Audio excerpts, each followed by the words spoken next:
the key challenges, the top two maybe, that Indian CEOs face, and your own sense of how they are trying to mitigate the risk that arises out of them? So I think the first thing first. See, I think if you look at the last 15 years, maybe almost 2 decades, global CEOs and Indian CEOs as well have been used to very low interest rates, right? I mean, that's been a huge thing. It's benefited many of them, right? Directing that question at you in some way, please make Leverage has been key, right? Now we are now all of a sudden, not all of a sudden. Now I think the interest rate regimes have changed, right? And I think this is something the new age CEO needs to deal with it. I think the second one is really the disruptions are coming to them fast and thick, and they're coming to them together. Now, how can you deal with all of them together is also something which is very, very critical. And on top of it, I think one of the defining things is, we've been talking about Gen AI and we've been talking about sustainability, two big themes. At the end of the day, who's to deliver it?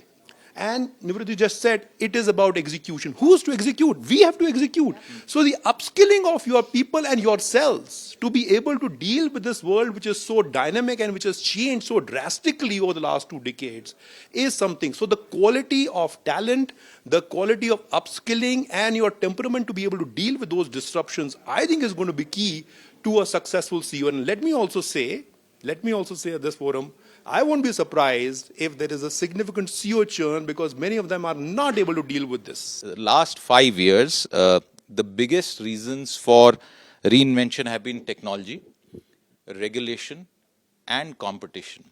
Will that stay for the next 5 years? Closing comments to you on the panel today. Thanks for that. I would say yes. And, this adoption has to be inclusive because particularly when technology, and you look at Gen AI, that's a buzzword, but even technology at large, it has to be inclusive. Look at the India Stack, what the India Stack has done. In a way, it has been a public sector initiative, and how many private sector businesses are now using it to create value for themselves. So even in smaller corporations or corporations which are wishing to leverage technology, I think the adoption has to be inclusive.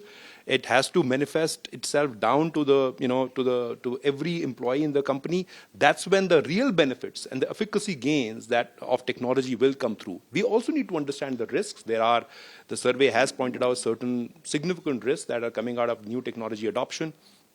And, we have seen some of that in India with fake news and with, cyber risks and so on and so forth. And everybody needs to be aware of the risks that come with the adoption of technology and what can go wrong. Invest far more on tech risk mitigation. Absolutely. And that's why, the survey actually says that a lot of what we ought to do is within our hands. How do we allocate resources to technology adoption? The survey actually says that wherever we have allocated resources to technology, the outcomes over a period of time have been good. We need to stay the course because it is not as if it's not going to be night and day. Likewise, when it comes to sustainability, it's not going to be night and day. We will have to give it some time. Again, good finding coming out of the CEO survey. 4 in 10 CEOs are actually saying that we are willing to take lower returns because we are actually going on the decarbonization journey. So I think nothing will happen overnight. We need to sort of maintain our calm and composure as the disruptions continue to hit us. We are on a good path. India is on a good path.